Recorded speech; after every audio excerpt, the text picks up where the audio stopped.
I'm going to continue in porn, and I'm going to be an example for fat people to see that they can be represented in media, which I think is very important. And also, they can be worthy of pleasure right now. They don't have to postpone their sexuality or their feeling of desire or to be desired until they're like X amount on the scale. We can do this now. You are now listening to Obsessed on PM Radio. I'm Penelope Dario. Enjoy the show. Hi, April. Welcome to Obsessed. Hi, thank you for having me. Thank you for coming. I'm so obsessed with you. Oh my God. Thank you. So honored you're here. Oh my God, thank you. I'm obsessed with you too. I don't know if you noticed I have bangs now. Oh my God, yeah, we have the matching bangs. I love it. Little Betty Page over here. Thank you, yeah. Cherry red Betty Page. Mm-hmm. I Yep. love it. When did you get the bangs? I got bangs. I cut my bangs in November-ish, late November. Okay. They were breakup bangs, and then they were too long. They were getting my eyes. And I was like, let me cut them super short, like I had in the year like 1998, 99. Like I had these micro bangs in the 90s. I know they're back, and I was there, so I'm like, I can Hell yeah. I can rock them. I was just gonna ask you. I was like, did you have them before? Yeah. Yeah. Last time I saw you, you were red still, right? Or Yeah. is red new as well? No, I've been doing red since 97. So Okay. yeah, I've had like a moment, a blonde moment, a brown moment, you know, that love brown on other people. It's not for me. Okay. But yeah, I've always come back to red. It's like, I feel like it's natural. I wish it was. Yeah. That would save me time and money, but It no. looks natural on you. And I love Thank like you. the matching the lip color to the hair color. Is Thank you. is that a trademark? Yeah, I mean, not intentionally. Like several years ago, I would say like 10 years ago, this big thing in the industry about branding, like brand, what's your brand? You got a brand. And everyone would be like, you have your brand. I'm like, I just like red. Yeah, you're like, I'm just me. I'm just me, and Yeah. it's not really a brand, and I don't know how to brand shit, but just being myself, I guess, is my brand. I don't know. Yeah, no, it is. And you've been around long enough that like people recognize you, you know what you like, and that is a brand. You know what I mean? I think a lot of times the whole branding thing too comes from like, you know, people in their 20s trying to figure themselves out and being like, I need to create a caricature of myself. You know what I mean? That I can like commodify. But I think that like that's something that naturally happens over the course of a career as you get to know yourself. You know, Yeah. I think a lot of young people feel like a really intense pressure around that. Yeah, I appreciate this framing, and I wish I could have talked to you like 10 years ago. I'm here all the time, girl. Just give me a call. Going back to talking about dyeing your hair in the early 90s, when did you start? Like, when did you start in the adult industry? I want to know a little bit more of your background. Like, give me your like villain origin story. I started in 2005, October, so almost 21 years. And it just started as I thought it was just going to be a one-time thing. So, my late husband, Carlos Batts, was photographer, director, artist, and he had shot Belladonna, iconic Belladonna, for a Japanese fashion magazine. And she saw my photos in his portfolio, and she liked my look. And at the time, Carlos and I were working on what eventually became a coffee table book called Fat Girl that was published in 2013. But in 2005, we were compiling images, and the theme of that book was me as the main subject. Because with Carlos and I, the main consistent element in our relationship was the camera. Okay. So it started with still images, eventually moving to the moving image. And so we pitched to Belladonna, like, can we shoot you for our project Fat Girl? And she was way ahead of her time, and she was like, thank you, but no. I'm only shooting for my own company, her imprint in I forgot the company, one of the big ones, not Hustler, but the other big one in 2005, Evil Angel. Okay. So she's like, no, thank you, but do you want to do a porn scene with me? And I had never had sex with a woman, and I was like, you know what? Yeah, fuck it. Like, I want an experience. It'll just be one time. I'll wear like a Cleopatra wig. That way I have like plausible deniability. Like I'm just gonna do it one time, and I'll have this as an anecdote. Like when I'm old in my rocking chair, my grandkids are around, I'll be like LOL in my mind, like, oh my God, did a porn scene one time. But I really enjoyed it, and at the time, like all of our friends were. So it's not really like out of the blue. Like sometimes, like back then, I was like, "Oh, it's so weird, right? I'm doing porn."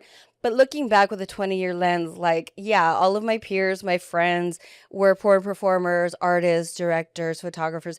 I was just in that world. So it was, once I did one scene, another friend who was directing invited me to be in her film. So it just kind of snowballed from there. Yeah, amazing. Yeah, and it's been 20 years now. Yeah. 2005, it's 21 years. 21 years in October. Yeah, your career can go to the bars. My career can go out drinking. Better not, though.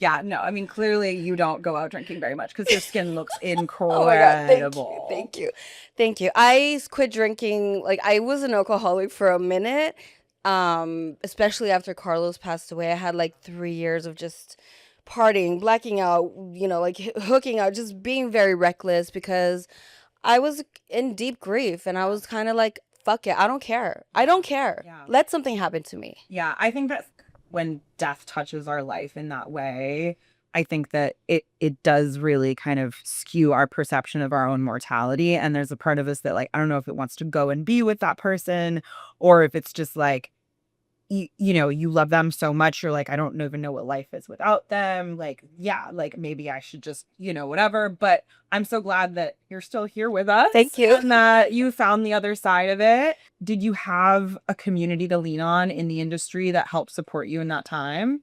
No. The sex work / porn industry in LA where I'm from is night and day compared to here. Okay. I'm not entrenched in it anymore, so I can't talk about the 2026 community in LA now, but back then and what I've observed is consistently like comparing, competitive, Yes. who are you what are you doing? How can you help me? And that's just a general LA population. Yeah, I was gonna say, I think that's true for a lot of industries in LA, but I've heard the same thing from friends that have gone out there trying to do porn, trying to make friends, and it's doesn't always go the way they want it to, Versus No. here, like, do you feel like you have in New York, do you feel like you have a strong community? Dude, like the first year, I'm like, oh my God, this is what community is. Like, this is amazing. And we're like here helping each other and sharing like information and resources and tips and all this. It does exist in LA, but not to the degree of New York. Yeah, and you shoot mostly here. I don't really shoot much anymore, but yes, I mostly shoot here. I'm mostly here. Yeah. When I go to LA, like I do, I'm prioritizing time with my family in LA, but I do, if I can get a quick shoot in here and there, then why not? Yeah. Yeah. Totally. Why not? If it's the right circumstances and the right talent, I'm sure it can still be fun. Yes. So one of the first times, I think we've met out in New York a bunch of times, but one of the first times I feel like I really got to hear more of your story was when you came out to the conception launch party reading. Yes. Last spring. And I remember like your story was so interesting. It was like an anecdote about you and a client and then this whole experience. And there was something that you said that really stuck with me was something about like the way he handled your body and your belly was like what told you he was like a real fat lover. Yes. And I was like, I want to know more about this.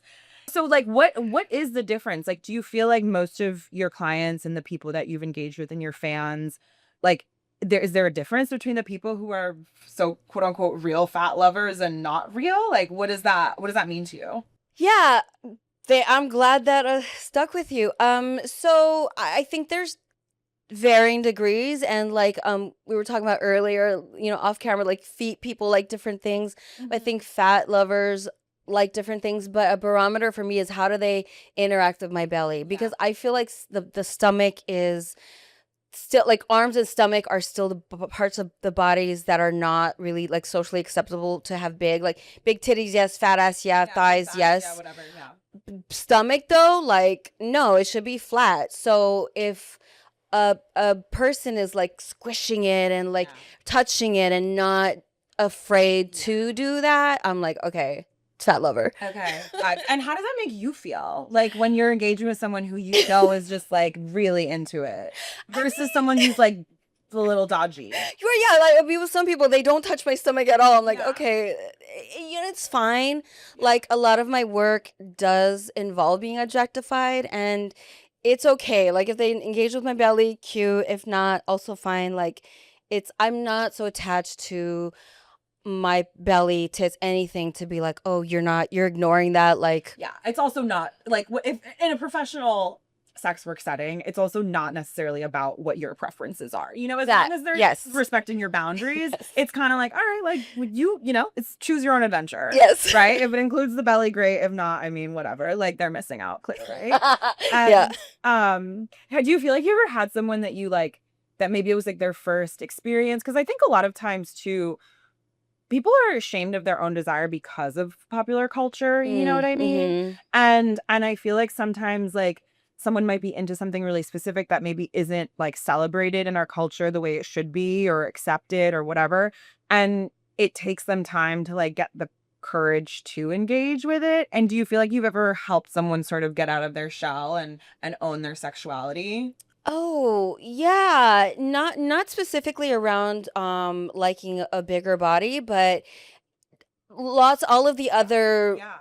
facets that can exist in sexuality, like specifically being bisexual or being more of a subby person, those type of things. And I think that's one of the gifts that we as sex workers give the world, is that we Yeah. provide what most of us provide, a safe space for people to explore things that they are maybe curious about with non-judgment. At least for me, like I feel like I'm a fucking therapist, but in a different like box. Yeah, yeah, I completely agree. And I think that that is the sacred position that we hold in society, I think, is to help people accept themselves, accept their desires, embody them, explore them. I love when you said sacred. Yeah. That's the word. Yeah. No, it is. It's a sacred role. And it's so funny because I've had conversations with friends, vanilla friends, civilian friends, whatever, who will tell me about, you know, some guy that they're just seeing or whatever. And all of a sudden he starts asking for like crazy things and being like, are you gonna find me girls to like, you know, whatever, threesomes and this and that. And it's like, and I'm like, whoa, whoa, whoa, whoa, whoa. Like, you don't do that to the nice girl you just started dating. Like, you go to a professional for that stuff. You know what I mean? Like, you need to have a conversation about, like, what you're, like, either have a conversation early on about what you're really into, or, like, keep some of that weird stuff that's really just self-fulfilling to yourself and like go find a safe professional environment to explore those kinks, because I don't think that it is for everyone. You know what I mean? Yeah. And it's like weird to put that role on a potential like intimate partner, you know what I mean, personal life partner, which again, I think it's important that you share those experiences with the people you share your life with, but I think especially early on, I don't know, is that crazy? I don't think it's crazy. I think it's one of the million plus one examples of men using femmes for labor of all types. Exactly, exactly. And what I mean by that is specifically when it's something like a really specific weird fetish that is like really only gonna satisfy him. You know what I mean? Like there's no interest of like, oh, do you think it would be hot if we did something like this? It's like, no, you're gonna do this for me. And it's like, whoa, whoa, whoa. Like that's not how you talk to your woman. No. Like No. and it's not really how you talk to your sex worker either. But you could at least address a lot of things in the initial email. Yeah, before yeah. you get into it, Exactly. you know? Um, but yeah, it's interesting. Like, I feel like with sex work, I'm pivoting a little bit here, but I feel like with sex work, I went into the industry and I was 24, 25. And up until that point, I'd had a really complicated relationship with my body. And I think that I still do to some extent. But going into the strip club, and I started in one of these like Long Island City strip clubs, you know, it was like a lot of extreme bodies. It was a lot of plastic surgery. I mean, it was like big BBL, you know, Kardashian era. And I remember going in, and I think up until that point, like I'd have a very distorted image of myself. And when I started dancing and also started seeing the way that people responded to my body versus some of the other dancers, I was like, oh, like I need to be eating. Like I Mm, need to be eating, taking care of myself. Like having a little bit of softness to you makes you look more womanly and like more appetizing, And I think that it kind of cured something in me where I think so much of what we're fed in media is like through fashion, which I personally believe is like dictated a lot by gay men who mm, want models to look like boys, like mm. really thin boys with low BMIs, Whereas like actual men like want women. And like to be a woman is to have soft parts of your body, you know what I mean? To have curve, to have round. And I'm curious, like, what your relationship was with your body when you started in the industry and how that evolved in your career. And did you feel that sharing yourself with the world helped you love yourself more? I love this question. I don't think I've ever been asked it in this beautiful way. Yeah. Thank And you. not to assume that you didn't love your body going into it. I'm probably projecting my own experience here, but I'm just curious if just the feedback from the public, how that's affected your kind of self-image and So we have to go back before I even entered the industry. I am Mexican, Ecuadorian. I identify a little bit more with my Mexican side only because I didn't know any of my dad's family. I grew up in Los Angeles where you were on the border. everyone Yeah. is Mexican. So I grew up learning fat phobia, internalized fat phobia, like just lose a little bit of weight, like trying shit on in the dressing room, just being like, oh my God. So I idealized a thin body, thinking my problems will go away, boys will be nicer to me, like everything will just be easy breezy once I'm skinny. Yeah. And then in my early 20s, like late teens, early 20s, I became skinny. Like I stopped. I was in two really bad relationships. I didn't eat. I was broke. So I lost weight and I was skinny. I'm like, "Oh shit, I'm still like miserable. Yeah. Life is the same." Yeah. And simultaneously, I was working in a coffee shop and one of the regulars I had a little crush on, I was like, he was always in a really like good mood, positive, and Mhm. I was like, why are you so happy all the time? And he's like, happiness is a choice. And this phrase worked for me for many years up until like Carlos died. Yeah. Then I had to re-examine that. However, when I was still like struggling or working through my body image, I was like, okay, happiness is a choice. Let me like think about what this means. And then I started to slowly gain weight again, and everyone around me was freaking out. And I was like, I don't care. Like, I'm gonna choose to be happy and not let my fucking weight dictate my happiness or my Right. self-worth. So that was around like 23, 24. So way before I got into the industry. Okay. Yeah. Okay. Yeah. Amazing. So you feel like once you got into the industry, you were already sort of the fully embodied version of yourself. Yeah, and the main reason I stayed in the industry, so I did the first scene with Belladonna, then I did a few more scenes, and I had to pull back and take some time to examine, okay, if I'm gonna stay in porn performing, why am I doing this? Yes, I loved fucking for money. It's amazing. Yeah, I love like I'm an exhibitionist, but I need a deeper reason. So that's when I said to myself, I'm gonna continue in porn and I'm gonna be an example for fat people to see that they can be represented in media, which I think is very important. And also, they can be worthy of pleasure right now. They don't have to postpone Yeah. their sexuality or their feeling of desire or to be desired until they're like X amount on the scale. We can do this now. Yeah, and Yeah. that's how my body. No, that's amazing. That's amazing. And I was gonna actually ask you, like, at what point did you realize that like your visibility really meant something to people? But it sounds like you were really aware of that from the beginning. Yeah, because I was getting emails and stuff. And also, I was like, let me stay in this industry, which was way different in 2005, 6 than it is, 20 years later.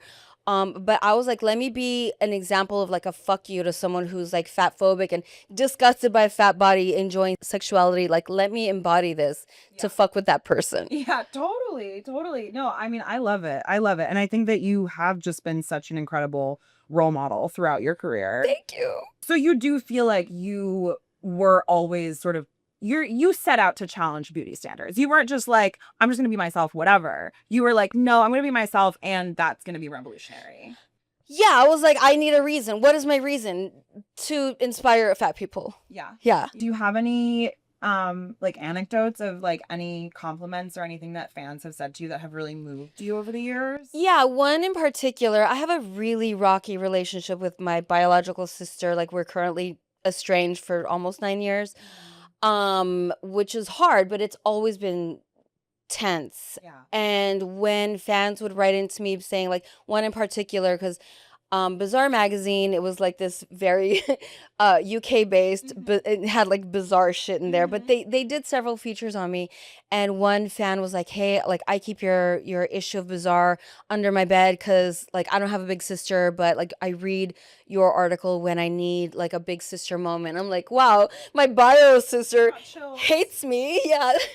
I'm this like person that I've never even met, so my big sisterism is like out there in some capacity. You know, I've been thinking a lot about family lately, and I think that it's like we really don't choose the family we're dealt, and I think within reason we should all sort of, you know, we shouldn't hold resentments necessarily, but also we can't necessarily force ourselves into being in relation with people that we're just gonna be at odds with fundamentally, Yeah. you know? Yeah. And I think that like I try to kind of walk that middle path where I never necessarily want to cut my blood off but I also need to like hold my own peace as like um I need to hold my own peace. Yeah. Yeah. Yeah. Yeah. As something precious. Yes. You know. Yes. Yeah. I often, it's been 9 years. My sister, she has no interest in rekindling our relationship, and that's fine.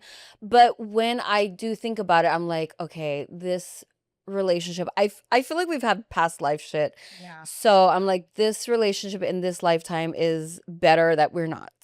Yeah. Yeah.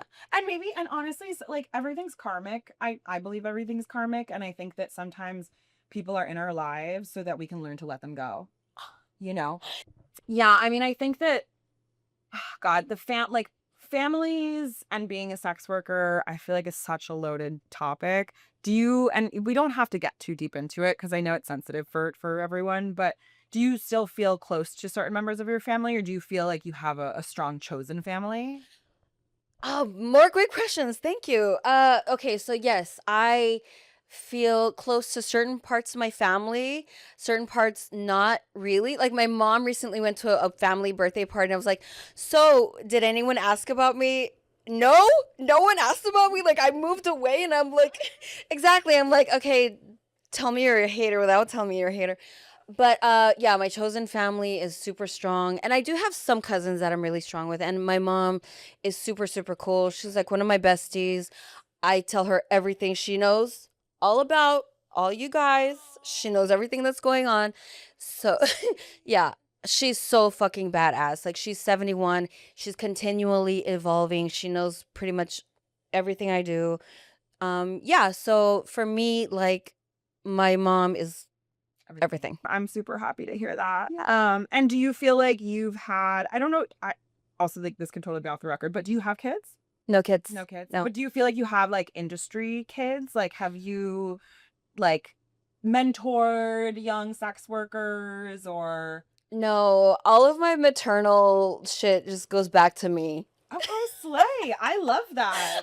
You are your own baby. I love it. I'm a very needy baby. No, I love it. I've honestly said that before where I've thought about, I've had moments in life where I think about having kids. And, it's not necessarily off the table, but I think for a long time it's like I need to be my own baby right now. Yeah. Like, you know what I mean? And I had a dog for 11 years, who passed away a few years ago. And I think it's okay. It's okay. But it's like, that was one of those moments too where I was like, I wasn't ready for another dog either. Like, I think now I really want a little dog now. Yes. But I think that like it's so important to like reparent yourself and re-nurture yourself and Yeah. Yeah.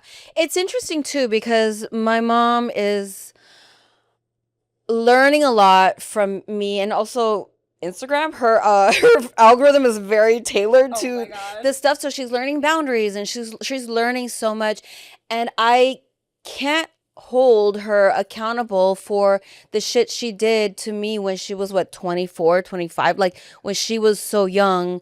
Like I've seen her change and evolve and grow, which has been very beautiful. Yeah. Yeah. Yeah. No, same. I've seen my mom grow and evolve so much over the last 10, 15 years. I mean, I think she's been growing and evolving my whole life, but Yeah. like specifically, like I've been really conscious of that. And that's what's so amazing, because I think a lot of people and anyone listening right now who like thinks they're too old to change and thinks their brain isn't plastic anymore. It's like you can. You can. You absolutely can. Yeah. You know, and there's always time to learn and grow.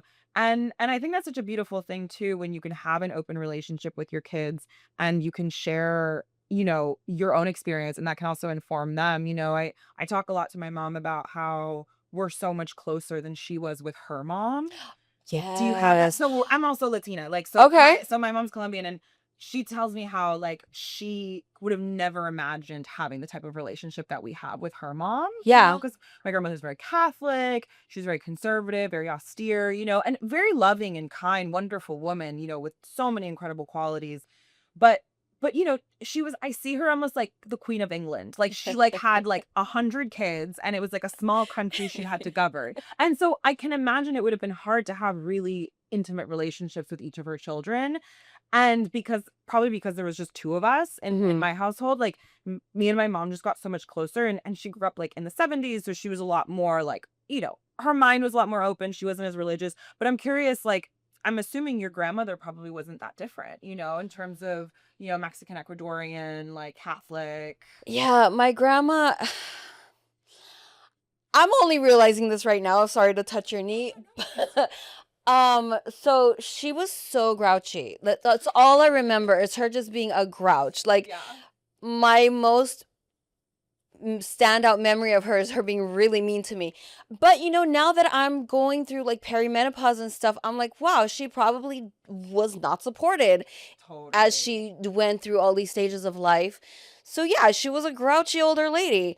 But when you said that you know what you said about you and your mom not having the same relationship as your mom and her mom, I've never really looked at it that way. I've only looked at it like, damn, my grandma's grouchy as fuck, and my mom is like opposite of that. But yeah, I'm gonna actually talk to my mom about that later. Yeah, yeah, thank you. I love that. Yeah. I think it's so special. And I think it's also like, it's a generational gap too. Yeah. You know what I mean? Like family structures have changed a lot. I think um just like stigmas and stuff have been broken down a lot over the years. And yeah, and I think that like a little bit less of religious like, you know, repression. Yes. But did she ever like, how did she respond to you coming out as a sex worker? I'm something she knows. My mom, yes. Yeah. Yes. Well, so she, like maybe 5 or 6 scenes into my career, and this was all still DVD time. I was like, you know what? Let me tell my mom before she maybe finds out from someone else. I called her. I was really nervous. Like, I was on the couch, like shaking, like, oh my God, like, okay, because Carlos was directing films and porn, and she knew that I would be like on set as like PA, fucking crafty, makeup artist, all these other roles. So I was like, okay, well, you know, like Carlos does films. Yes, okay. Like, sometimes I'm in the films, just silent. She's like, okay, well, you're an adult and you're making your own decisions. So she kind of really stayed hands off until Carlos died. Then she became really like way more not invested, but like I would tell her about stuff and she would be like, okay, like, so she has become my sounding board for projects, and Wow. especially back then. And I think she recognized that you know, the work didn't stop. So I think she recognized that I had this void to be filled of like my cheerleader, my sounding board, Oh yeah, all 'cause that. and she stepped up because she knew Yes. you're her daughter and you're grieving and you need a support system. Yeah. Wow, that's Yeah. so sweet. Yeah. That's so sweet. Did you ever get any like good ideas from her? Like, did she ever come up with some interesting creative concepts? You know, now that she knows I do full service, she'll come up with some good ideas. Like, not like, okay, like sexual acts, but like just different ways to like interact with clients. Like, she'll give me some ideas. I'm like, okay. I've been around the block. I know a thing or two about what a man likes. Yeah, recently last year one of my main clients was ill and she's like lit the candle for him, asked for prayers at church for my friend. She's like, "That's your money, girl. You better keep coming." Oh my God, Yeah. that's so good. So I she love helps that. She rides for she you. helps in those ways. Yeah. Yeah. Oh, that's so sweet. I love that. So like, what are you most proud of? Like when you look back at 20 years, like what are you most proud of? Is it a specific movie that you made? Is it a specific client relationship? Is it the money? Is it Whoa. You're hitting me with all the questions. The great ones, the great ones. Most proud of, I don't know, I think like living here, like I fucking love living here. making it to New York City? Making it, like building, like here with you, like just continuing on this path of discovery and saying yes to stuff. Like I'm proud that I mostly say yes to stuff. I don't really care if it pays or not. Like if it's going to be an experience that I can have, then I will probably say yes. So I guess that's what I'm most proud of, just like being open to shit. And continuing to have the world like surprise you probably too. Yeah. You probably learned how much, your world can expand by being open to what comes. Yeah. Yeah, that's so cool. That's so cool. And so I've heard you say that you would love to be in the AVN Hall of Fame. And honestly, I think you fucking should be. I think it's damn near time. So do I. Thank you. What would that mean to you? Recognition, like I opened a lot of doors. Yeah. I was the first for a lot of stuff. And I think that has gone really like unnoticed. And it's probably a lot on me. Like I don't toot my horn or like, I'm not out here shouting this, but I would love to be recognized because there's so many more fat people doing sex work than there were in 2005. And I think that it would be a nice recognition of my contribution to the porn industry and just fat industry in general. And also Carlos. I want Carlos to get a Hall of Fame too because he did the same. Yeah. So Carlos was already a pornographer when you met him. Yes, he was already shooting for porn magazines. He had directed a few they were VHS actually. They were not DVD. Yes. A few VHS like fetish stuff. Yeah, when I met him that was his income. But I had a really hard time like digesting that and accepting it. Was it like some because I was whorephobic before I was in the industry. Like, was it some of that? Was it maybe some jealousy about him working with other girls? Like, So I met Carlos at a gallery opening in Echo Park in the year 2000. He was walking in the gallery and I was walking out. We made eye contact and I was like, I'm fucking that guy. And then he came up to me. I was like, okay, he's going to get my number. He's like, have you done modeling before? I'm like, not really, just for like my friends who are like hobbyists and stuff. And so when I first shot for him, we did nudes. I had never posed nude before, but he had a girlfriend at the time. And he was like just like majorly like just they were both making weird comments. I was just like, what the fuck is happening? But he was like making these very flirtatious comments to me. I'm like, okay, he's hot, whatever. I don't know. Like, let me just shoot and I'll leave. And so I only had that frame of reference in terms of like how any photographer was working with a model, specifically him. So when I would be like at my barista job and he was like shooting a girl, I'd be like, great, he's in this apartment like flirting with this other girl. It took me several years not several years. It was like there came a point where I was like, I can't deal with this anymore. I have to like not be with him because I'm just not feeling comfortable. And so not insecure. Yeah, insecure. And I was young. I was like 24, just turned 24. So I was like, my ex before him was also in the porn industry. I was just been like adjacent to porn a long time. I was always trying to find you. So I reached out to that guy and I was like, hey, like I forgot what I asked him, but just the way he responded to me, I was like, you know what? Here's my ex being a piece of shit, like he always was to me. Contrast to how Carlos is treating me. I don't care actually what he's doing for work because he's nice to me and he cares about like my growth and all these things. So that's when I became a little bit more accepting of it. And then not until I was like on sets actually, and also working with other photographers, I was like, okay, this is not the way it always is. That was just a very specific moment with me and Carlos just having sparks. Yeah.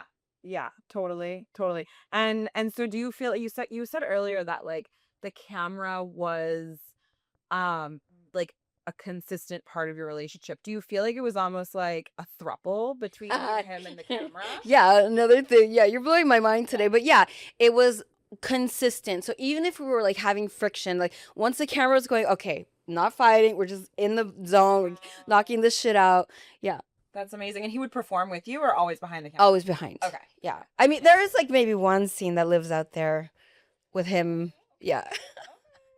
A little POV moment? No, actually, his friend directed it. Vivid for a while, they had an imprint called Vivid Alt, Okay. and it's one of those Vivid Alt movies that he Yeah. was like in front of the camera. Oh my God, amazing. So do you feel like, I mean, everything's changed so much. And I'm hearing you talk about your experience going into the industry, really being one of like the first kind of like points of reference for big girls.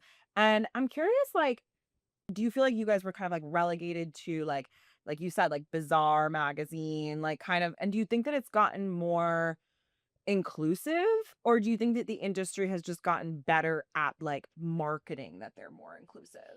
I think the industry has had no choice but to evolve or become obsolete. Like most of the production companies that were around back then don't exist anymore because they didn't evolve. So they're not even necessary anymore. So I think that's what has expanded the performers and the representation in porn is that the accessibility, like anyone with a camera, a Wi-Fi connection, and drive can be a porn performer. Yeah, the gatekeepers are gone because they got pushed out. Yeah, totally. And that has benefited the performers like exponentially because we can perform with whoever we want, however we want, look however we want. Back then, especially like the BBWs when I started out, they were all white, all blonde. To me, looked very boring. So I was like, yeah, I took a marketing class. Like I know, like if I look different, that'll be benefit me. Yeah.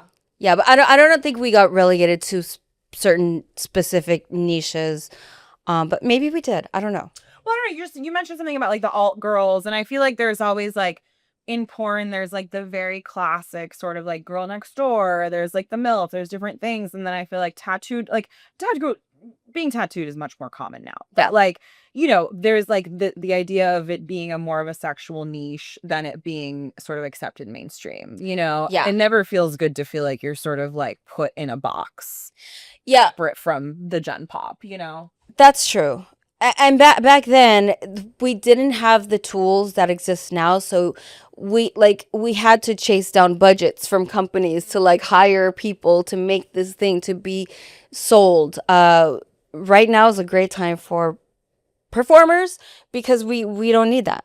Yeah. Yeah. Yeah. No, it is amazing. And it's interesting that leads me to this question of like seeing so many different eras in the adult industry, like from DVD or from VHS to DVD to tube sites. Now we have creator platforms. Like, what do you think has been the healthiest for performers?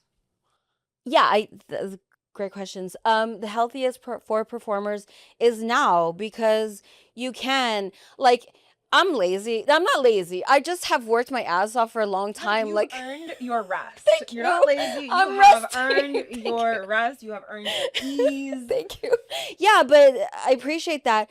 But if you want to make content and like you can be, I think, as successful as you want to be as long as you put in the work. Yeah. And I'm chilling. Yeah. Okay, word. I love to hear that. What's your secret to longevity though? Like how have you managed like did you ever feel overwhelmed by the industry changing? Like I think that's something that's happened for me. I mean, I was never in porn. I was in other parts of the industry, but I think that like the way that the speed at which the industry changes, the platforms change, like it makes our heads spin. And I'm curious, like, what's been your secret to staying positive and staying excited about the work that you do? Thank you. Secret to staying positive. I just try to be positive in like all areas of my life. Not toxic positivity, but actually like, like trying to be positive.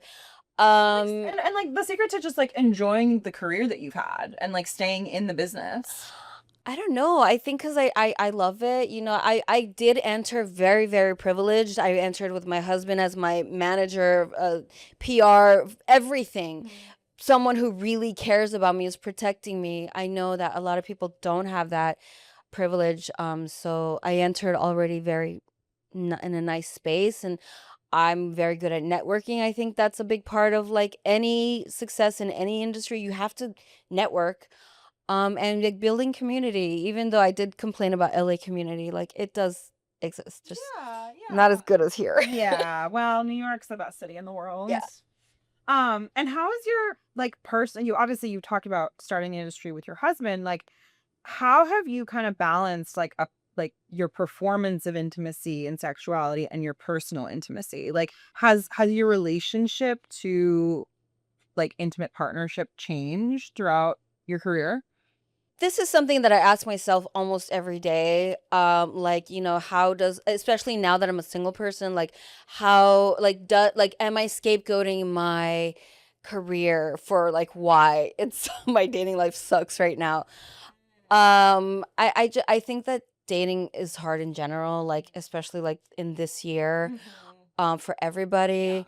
I just like during pandemic, like the shelter at home days, I was able to just be at home and make content. Like I was doing a new scene every day, basically, and I got burnt out. So the balance, like in those moments, I realized, okay, if I'm only outputting my sexual energy for monetization, that's bad for me. Like it's very not good place to live. So I try to have like my own personal sexual life right now. Like I'm really comfortable. Like I have a really consistent, good fuck buddy, but that can only go so far. Like we're just friends who fuck. Yeah, totally. I do want a boo. Like, yeah, It's nice having a boo thing. yeah.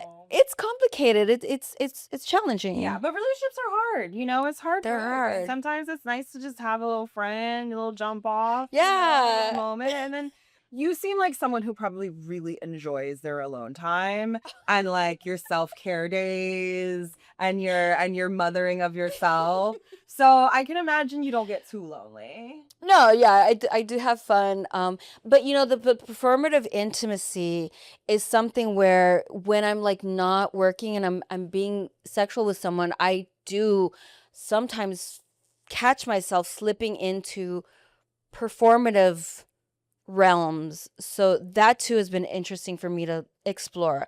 I don't have the answers yet, but Well, we're always learning new things, yeah. Okay, I have two more questions. I want to ask you one though that we're probably going to cut back into sort of the family portion because I'm really curious about your upbringing in Southern California and a Latin family and sort of what that taught you about femininity.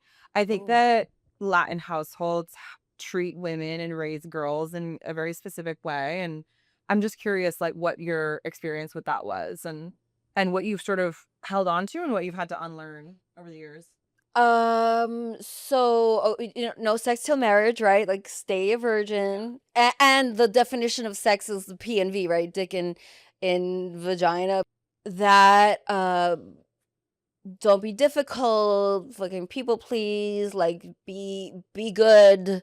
Yeah. All of these things that I think I'm still unlearning, like the Yeah. people pleasing was talked Yeah. about earlier. Being a good girl. Being a good girl, Yeah. like, uh these ways that, I'm trying to unlearn. Yeah, and carrying like a certain emotional weight, I think, of the family too, Yeah. is really put on the women in Latin households and even like the young girls that inherit it at a young Yeah. age, I Yeah. think, Yeah. which can be tough, Mhm. but it makes breaking away and having a rebellious, independent life all the sweeter, I think.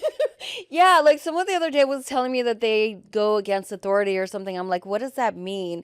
He's like, well, you're doing it right now, your career. I'm like, oh, I guess I am. Okay. Yeah. Yeah, Yeah. totally, totally. And I think also like we get so used to being in the industry. And I think entering the industry, you have to go through this whole process of unlearning and kind of like dismantling homophobia and all that stuff. And then like you're a few years in and you're like, wait, other people, you forget that the rest of the world hasn't caught up. Has that ever happened to you? Yeah, like I do have my bubbles of my own, like people who like accept me or do what I do. And it's a very nice place to live, but it's not actually The whole reality. world. Yeah, it's Yeah, not. yeah, Not totally. yet. Not Yeah. yet, not yet. Soon, soon.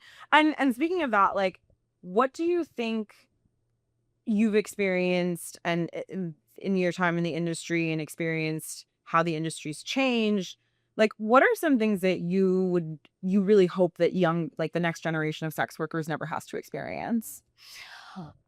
So I'm also an intimacy coordinator, and in that work, I even though like I'm in this industry for like 20 years and intimacy coordinator, like 50 years old, like all these things that you would think that I could, like say no. Sometimes while I'm shooting, sometimes it's even hard for me to advocate for myself and like set and maintain boundaries. So for a young person entering the industry, I hope that they can really have a strong sense of like holding boundaries and knowing where a line would be crossed for them personally, because for a scene, like if you do something in a scene that's gonna harm you and it's gonna stay with you for the rest of your life potentially, like it's not worth it. And um I hope that they know that they can always say no to Yeah. certain things. Uh yeah. Yeah, It's that's so hard. important. And that's one of those things, that's the hardest thing because I agree with you. I think that I would say the same thing, but it's so hard because there's just like so many parts of this industry and the learning curve that's so personal. And it's sometimes like, and I think a lot of people explore their own sexuality while doing the work. And so I think because, and I speaking for myself as well, like, Yeah. and I think that you don't know what you don't like and what you do like until you do it. And sometimes, it's sometimes you have to learn the lessons the hard way, and that really sucks. But we hope that there's enough information out there that people can at least be informed. Yes, yes. I have been harmed on several sets. Um but what I fear now, like as good and great and how many opportunities exist now that creators are creating, Mhm. I get really scared because I know if it's just two people and a camera in one room, there is a power dynamic at play and the potential for harm to happen, because it's happened to me on a full set. So that's where it just makes me Yeah, nervous. you want people to have like a witness. Yeah. Yeah. Yeah. Yeah. Bring Yeah. your friend. Yeah. You're gonna go shoot with some random guy. Like, bring a friend. If he acts weird about it, leave. He should Yes. be fine. Yes. You guys are working professionals. It should be completely fine and cool to have someone in the room to, even if they're just handing you wet wipes and Right. like, Yeah. making sure the camera's rolling. Mhm. But have a friend there. Yeah. That's a really good. That's Yeah. a really, really good. No. Also, try not to do, if you can, try not to do something for the first time on camera. Yeah. Yeah. Totally. Totally. Yeah. That's, I think that goes for anyone, for anything. You know what I mean? Like, whether it's juggling, whether it's skydiving, rock climbing, fishing, whatever you're doing on camera, like, just rehearse, rehearse. Okay, so we're gonna enter some rapid fire. Oh shit. Okay. It's only a few, don't worry. Okay. Okay. What is your favorite city to work in? Oh, New York. Okay, period. Yeah. What is the most underrated quality in a scene partner? Oh, professionalism. Fucking text back, communicate, try to be on time, all that stuff. Like this. So maybe going back to your other question, how I've maintained my longevity. I am a professional. Yeah. I treat this as a job. Yes. And you have boundaries with yourself and others. Yes. Like, that's one thing I'm trying to work on this here is like boundaries with myself. Like, Mm. I've gotten better at telling other people no. Still have some ways to go, but I need to be my own parent that like tells myself to go to sleep at a certain time and like has boundaries with myself. You know what I mean? It's like, no, you don't need another, 4 hours of Netflix. Like, no, like, do you need another joint before bed? Maybe you don't. Like, my partner tries, but I'm really the most insubordinate with myself. It's really something. Um, I say the same thing about being my own boss. Like, yes, it's amazing, but also I'm a very lenient boss. I know, A literally. time off, sure, yeah. Sure, you can take another day. It's fine. It's fine. What is, I think I asked you this before, but what is like the best compliment a fan has ever given you? Like not necessarily the most touching, but the most flattering.